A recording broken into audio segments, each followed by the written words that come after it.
अगर हर महीने आपको 2.5 करोड़ रुपया दिया जाए एक लाइट हाउस को गार्ड करने का, क्या आप में हिम्मत होगी उस जॉब को करने की? आपका कोई बॉस नहीं होगा। अब जब मर्जी सो जाओ, जब मर्जी उठ जाओ, बाहर जाओ, फिशिंग करो। लेकिन असल जॉब आपकी सिर्फ ये है कि लाइट हाउस के टॉप पर एक लाइट है, उसको आपने बंद नहीं होने देना। और सिर्फ इसी काम के लिए आपको एनुअली 30 करोड़ रुपए यानी 1.2 मिलियन डॉलर्स दिए जाएंगे। लेकिन फिर भी इस जॉब को करने के लिए कोई तैयार क्यों नहीं है? और आप भी मना ही करेंगे जब आपको असल हकीकत का पता चलेगा। चलिए देखते हैं। तो ये है ज़्यूमॉन लाइट हाउस, जो समंदर के बीचों बीच है और साहिल से कई किलोमीटर दूर है। मतलब ये ऐसी जगह है जहां आपका बाहर की दुनिया से कोई राब्ता नहीं होगा। इससे पहले कि आप इस जॉब के लिए सीवी भेजो, पहले सारी हकीकत जान लो। अकेलापन तो महसूस होगा ही उधर, लेकिन रात को सोते हुए जब समंदर की लहरें इस लाइट हाउस से टकराती हैं तो कब्र में सोया हुआ मुर्दा तक डर जाता है। कभी कभी तो ये वेव्स लाइट हाउस से भी ऊंची होती हैं, क्योंकि इस एरिया में बहुत ही खतरनाक तूफान आते हैं और जिंदा रहने की कोई गारंटी नहीं है। ये जो पिक्चर ली गई है रेस्क्यू ऑपरेशन करते हुए, उसमें आप साफ देख सकते हैं कि लाइट हाउस का कीपर किस तरह तूफान से घिरा हुआ है। ये तूफानी लहरें पूरे तरीके से लाइट हाउस को कवर कर लेती तो इस कीपर की जान को खतरा भी हो सकता था। ये सब जानने के बाद क्या आप में हिम्मत है इस जॉब को अप्लाई करने की? सोच तो आप रहे होंगे, ऐसी क्या जरूरत थी ऐसे लाइट हाउस को बनाने की, और वो भी ऐसी जगह पर, और ऐसा क्यों है कि ये लाइट कभी भी बंद नहीं होनी चाहिए? तो चलिए आपको इस लाइट हाउस की शुरुआत के बारे में बताता हूँ। पुराने जमाने में जब लंबे सफर के लिए ना रोड्स होते थे ना ही गाड़ियां, तो पानी के रास्ते सफर किया जाता था। तो एक बंदा था जिसका नाम था कैप्टन मार्सिया। ये बड़ा ही जबरदस्त सेलर था। इसे अपने खतरनाक समंदरी सफर के लिए जाना जाता था। इसके साथ एक इंसिडेंट होने वाला था। शिप्स तो पहले जमाने में लकड़ियों की ही होती थी। तो एक रात कैप्टन पानी में से बहुत ही अंधेरे वाली जगह में से गुजर रहा था कि पानी के नीचे बड़े बड़े रॉक्स आ गए, जिसकी वजह से उनकी शिप में सुराख हो गई और वो उलट गई और उनको बहुत ज्यादा नुकसान हो जाता है। इस इंसिडेंट के बाद कैप्टन ने सोचा कि इस प्रॉब्लम का कोई ना कोई सोल्यूशन तो होना चाहिए, ताकि वो इस खतरे को पहले ही देख सकें और इस प्रॉब्लम से बच सकें। दूसरी तरफ अगर ओशन को देखें तो आपको पता है कि ओशन कितना बड़ा है, और सिर्फ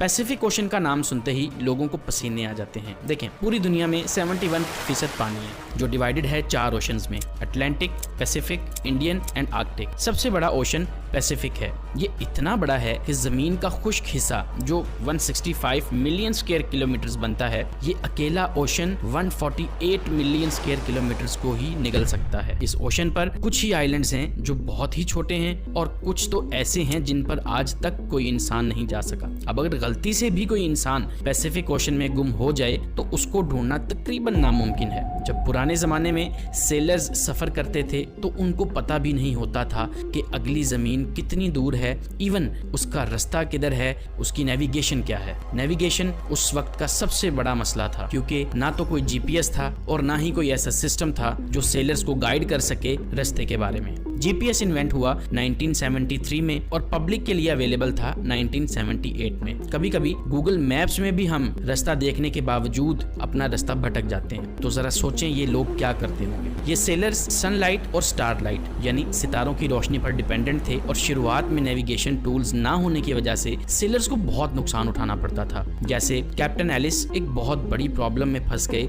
जब रात के वक्त अचानक सितारों के सामने बादल आ गए तो रोशनी बिल्कुल खत्म हो गई। उन बादलों के साथ ही तूफान भी आ गया समंदर में, जिससे ये लोग रास्ता भूल गए। और जब सुबह हुई और इनको पता नहीं लग रहा था कि जाना किधर है। अब खाना पीना खत्म हो गया, क्रू मेंबर्स भूख प्यास की वजह से मरने लगे। समंदर का पानी वो पी नहीं सकते थे क्योंकि ये पानी पीने के काबिल नहीं होता। तो काफी लंबे अरसे के बाद उनको लैंड मिली और उनकी जान बच जाती है। अब दुनिया के सबसे पहले लाइट हाउस की शुरुआत होने वाली थी इजिप्ट में, मेडिटेरेनियन सी के साथ था एंशिएंट सिटी ऑफ अलेक्जेंड्रिया। वहाँ के रूलर थे टॉलमी II ऑफ द फिलाडेल्फियस। इसका किंगडम उस टाइम प्रॉपर हब था ट्रेड कल्चर के लिए, लेकिन इस किंगडम के लिए सबसे बड़ा मसला ये था कि इसकी लोकेशन, अगर आप इस पिक्चर को गौर से देखो तो शहर के किनारे पर जाने के लिए यहाँ से गुजरना पड़ता था। और इसके साथ में देखें कि कितने सारे पत्थर हैं। जब ट्रेड करने वाली शिप्स रात के वक्त यहाँ से तेजी से गुजरते तो ये पानी के नीचे मौजूद नोकदार पत्थरों से टकराती थी और डूब जाती थी, और इनके कार्गो भी जाया हो जाते थे, जिसकी वजह से इनके किंगडम को बहुत ज्यादा नुकसान हो रहा था।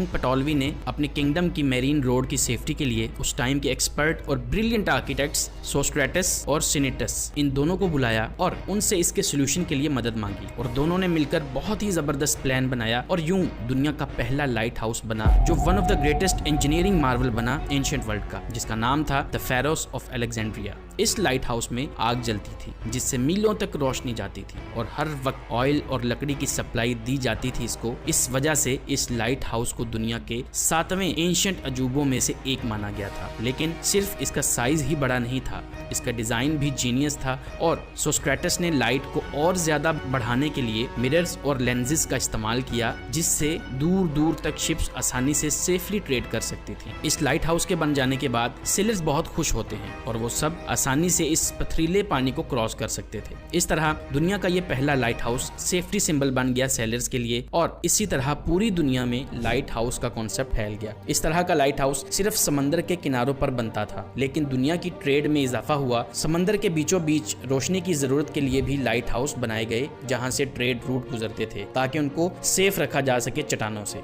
इसी वजह से समंदर के बीचों बीच डिफरेंट लोकेशंस पर लाइट हाउस देखने को मिलते थे। शुरू में इन लाइट हाउस पर आग जलती थी, लेकिन ये कोई आइडियल सिचुएशन नहीं थी कि रोज लकड़ियां, ऑयल या कोयले का इस्तेमाल करके आग को जलाया जाए। हत्ता के कैंडल्स, गैस लैंप और ऑयल लैंप भी आ गए थे, लेकिन आग की लाइट इतनी ज्यादा ब्राइट नहीं होती थी। फिर जब इलेक्ट्रिसिटी प्रोड्यूस हुई थी और लाइट की इनोवेशन हुई तो ये लाइट हाउस भी इलेक्ट्रिक बल्ब पर शिफ्ट होना शुरू हो गए। क्योंकि इनकी लाइट ज्यादा होती है, लेकिन फिर भी लाइट हाउसेस लाइट को मीलों दूर किस तरह रिफ्लेक्ट करते थे, इसका जवाब है ये लेंसेज। 1800 तक इन रिफ्लेक्टर्स को लाइट सोर्स के पीछे लगाया जाता, लेकिन उस टाइम के इंजीनियर्स को एक बात पता चलती है कि लाइट को और ज्यादा फोकस किया जा सकता है कि लेंसेज को अगर हम लाइट के सामने रख दें। इसमें मसला ये था कि जितना मोटा लेंस होगा उतना ही कम लाइट होगी। तो यहाँ पर आ जाता है फ्रेंच फिजिसिस्ट और इंजीनियर फ्रेस्लर, जिनके पास बहुत जबरदस्त सोल्यूशन था। इन्होंने लेंस को और बारीक कर दिया और उसके डिजाइन को इस तरह बनाया कि सारी की सारी लाइट एक ही पॉइंट पर फोकस कर रही थी। इस तरह से फैली हुई लाइट को एक सिंगल डायरेक्शन में भेजा जा सकता था। आज मोस्टली लाइट हाउसेस में फ्रेंजर लेंसेज ही इस्तेमाल होते हैं। इस इनोवेशन ने लाइट हाउस को रेवोल्यूशनाइज कर दिया और लाइट को मीलों दूर से आराम से देखा जा सकता था। तो इस तरह